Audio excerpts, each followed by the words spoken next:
Alright guys, TJHaLy here, back again today, and yesterday was the very first day of CWL Miami. So much stuff happened, it's actually unbelievable the amount of things that went down yesterday, and a lot of big news stories to go through today. There's honestly so much to cover in today's recap, a lot of big matches, a lot of teams eliminated, not just from the play-in and from the playoffs itself in the Pro League side, but also in the amateur side, as I'm sure you guys will be aware. So I'll go through all the things that have happened. I'll probably put some clips on screen as well to give you guys some more context.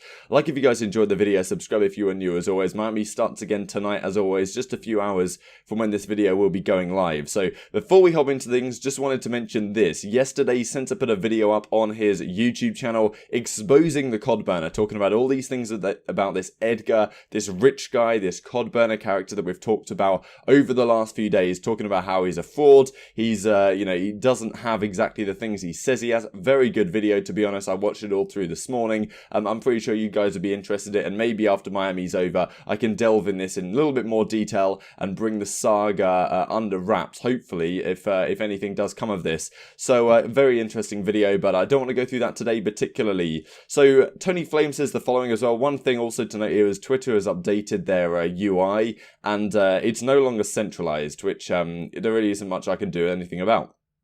So, update for Black Ops 4 today addresses the issue. So, apparently this addresses the Vision Pulse issue that they were having. Apparently they couldn't find a relationship between the bug and customization like a lot of the pros had rumoured. But I thought I'd bring that guys to your attention or bring that to your guys' attention as well. So, Twiz, Eazy-E, he was on Killer's team. And this is how they got eliminated from the tournament. They were down 1-0. They lost the hardpoint. They were up search. They were up 5-4 in the search.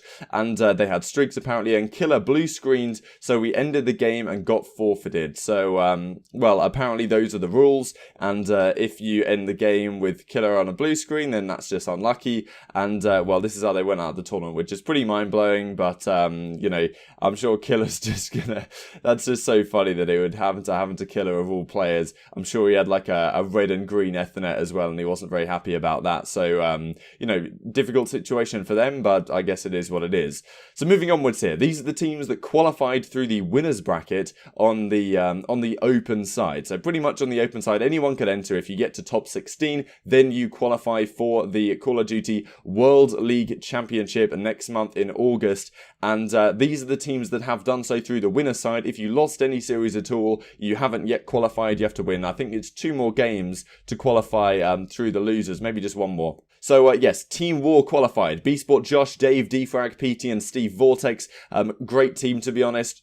Cruised it pretty much through the winners bracket here, and of course they could go on to win a hell of a lot of money if they get deep in this tournament, which they're already top 16 guaranteed. So Train Hard Esport qualified as well. This is Nacho, Yako, Risk, Zeke, and Kreza. So good job from them. We have Aspire. This is a team that really hasn't changed much in a while. Fastballers team, Robbie Beeman and the like. Moving onwards here, Mazer as well qualifying. So that's the JetLi, Parzellion, Spacely team. So these are all teams you're going to be seeing at Champs.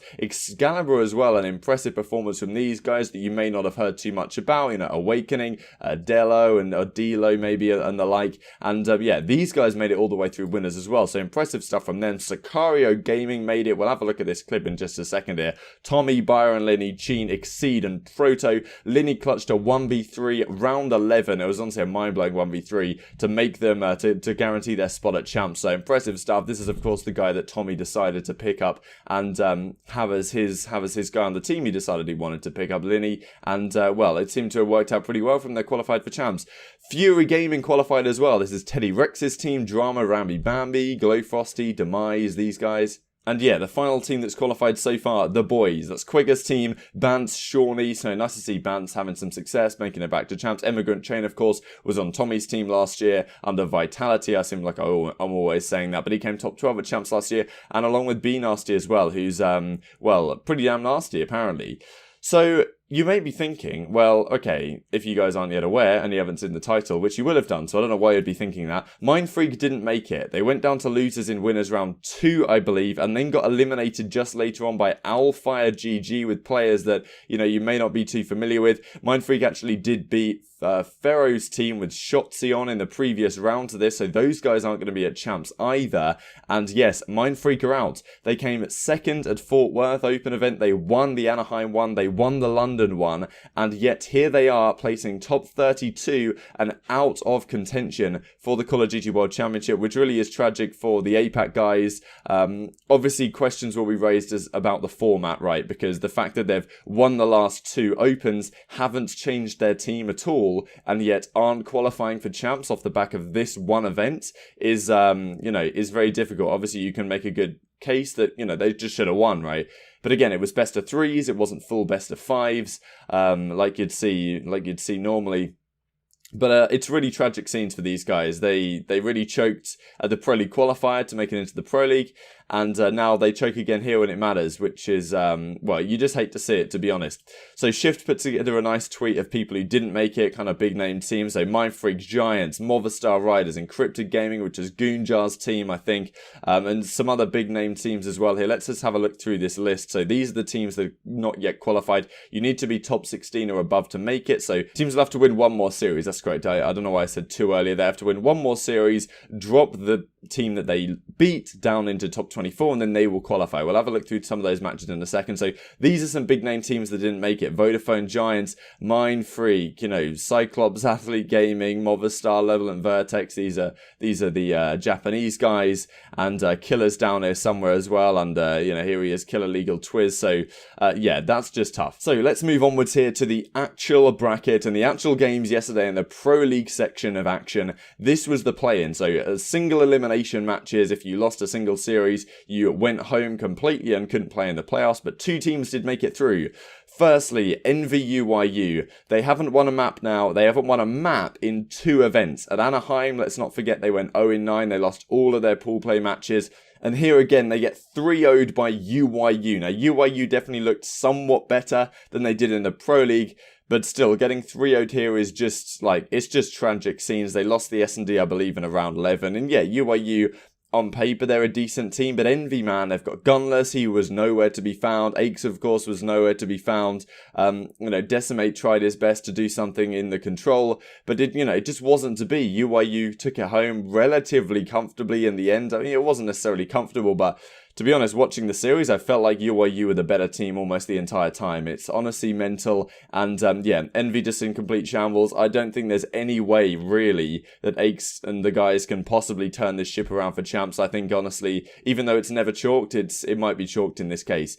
EG took down E6 in a very impressive 3-0, to be honest. E6 played nowhere near the level that, I don't know, they just didn't play great. EG looked like the better team, and they take it in a 3-0 fashion. Midnight reverse swept Elevate to knock them out, and Unit honestly played very well against LG. I thought they put up a good fight, but LG were just too strong in the end. They took it in a 3-1 fashion. Only the S&D was the map that Units ended up winning. So moving onwards then, semi-finals, EG beat UYU in a 3-0 fashion. Again, relatively comfortable, looked very, very good to this Evil Geniuses squad. And LG took down Midnight 3-1 as well. So pretty much as expected. This is how I predicted it to go. EG and LG making it through. And these were the matches that resulted. Of course, you can find all the links to this down in the description box below here. So Heretics LG was the very first round. And this was a crazy series. Heretics won the very first map on the, I think it was Hacienda Hardpoint, pretty damn comfortably, and it's honestly very impressive. Method Sick on the Assault Rifle was playing very well. Vortex had a great series too. But then in the Search and Destroy, LG went down 4-0 on Gridlock Search. And I think a lot of people would have said at that point, wow, how are Heretics pulling this off? LG are really struggling here. Then LG won their own 4 rounds in a row, got it back to 4-4, and ended up winning the map, I believe, in 6-5 round 11 fashion, which really did set the precedent here. When the pressure was on, Heretics kind of crumbled a bit that map. They gave LG a foot back in the door. And yes, Heretics did go on to win the control in this one to take it up to 2-1, but LG bounced back very, very nicely in the map 4 4 hardpoint, and then it went down to a game 5. It was very much back and forth. LG just pulled out a lead towards the end, but then Vortex had that incredible 1v2. Formal got completely fried, and well, just a ridiculous 1v2, and it was technically a 1v3 actually from Vortex, but a 1v2 in that particular engagement. He honestly really put himself in a very tough position to win that round, but he won the gunfights and he made it work, so very well played from him. And yes, they took it to around 10, but unfortunately, well, at least for a spectator point of view, Slacked popped a 3-piece with the Grav Slam, and they won the series off the back of that. Did Luminosity. Now, I'm not saying, you know, it was a bad play or anything like that. Of course, Slack did very, very well to get a 3-piece with a Grav Slam, but the fact that the game was decided by a Grav Slam and not decided by, you know, gunfights or anything like that, it kind of just came down to a single specialist used, and that ended the game entirely for the likes of Heretics. So unfortunate for them. They looked much better this series. They'll be going down to losers, and yeah, Luminosity will be the team progressing to face OpTic Gaming, which is going to be a very, very spicy matchup tonight. On the other side, Reciprocity played Evil Geniuses, and this, I expected EG to not... I mean, I was thinking they might win. I thought it might be a 3-2 or something very close between these two teams, because EG were just coming off not losing a map in the play-in, playing against a Reciprocity, which, you know, not necessarily so warm. They haven't had the opportunity to warm up and play on main stage against other big teams like Evil Geniuses just had. But fortunately for Reciprocity, they have Dylan Cod, who's just the best player in the game, or at least the best SMG in the game. Like, are you kidding me, this guy? It went 41 in 22 or something the first map. That's pure kills. That's not even EKIA. He was definitely over 50 on the EKIA count, no doubt about that. This kid is on another level, and in the Search and Destroy as well. It was very close, went back and forth, EG were up 5-4, but yeah, Dylan turned it around, or not necessarily it was Dylan, there was obviously other players chiming in. All the guys on Reciprocity played very, very well, in all honesty, and yeah, I was just amazed. Like, Dylan Coddy went 12 in 6, I think map 2 as well, so even when it felt like he wasn't necessarily taking over the game, he was still having mind-blowing impact. And then on the control, it was a seaside control map, and Reciprocity just ran away with it. Dylan went 23 in 8 or something ridiculous like that, had a 2k over the series, no problem at all, and I mean, that is just unbelievable, to be honest, when you have guys like that. And Alex did a great performance as well, so I mean, Dylan could just win you a series against anyone, it feels, when he decides to go off. And they're going to be playing United tomorrow, who's been a real tough opponent of theirs in the past. So you know, this is kind of how I predicted the bracket to look, to be honest, going into this weekend. I thought that given how good EG looked yesterday, maybe they'd have a chance to take down Reciprocity, but you know, it's a pretty damn good bracket. Heretics and EG are down and losers. They will play the losers of 100 Thieves FaZe and Gen.G Splice respectively. And this then is the schedule for tonight. So this is my time, which is 6 p.m. BST, which means that if you guys are on the Pacific, that's 10 a.m. And if you guys are on the East Coast, that'll be 1 p.m. So, and further afield, feel free to work it out on your own. So yeah, this is BST, 6 p.m. The matches start up on Alpha and Bravo. These are very, very spicy matches indeed. These are the ones that we know for sure. And also, you know, there's more matches good to be happening later today in the losers bracket, where some teams, of course, will be eliminated from the 10-team playoff. So let's just do some predictions here. I do have 100 Thieves over FaZe. I think that 100 Thieves are just filthy.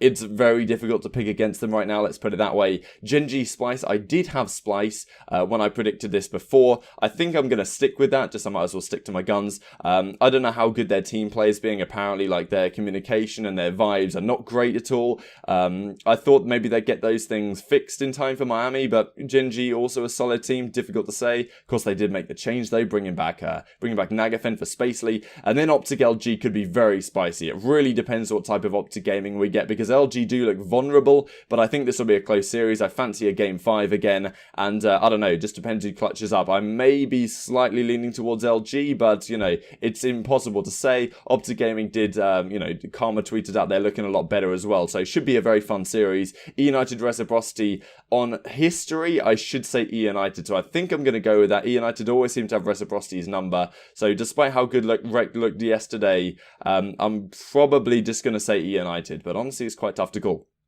So anyway, leave your thoughts down in the description box below, not in the description, in the comment section. Be very interested to hear them. Like if you guys enjoyed, subscribe if you are new as always. Thank you guys so much for watching as always, and I will see you next time.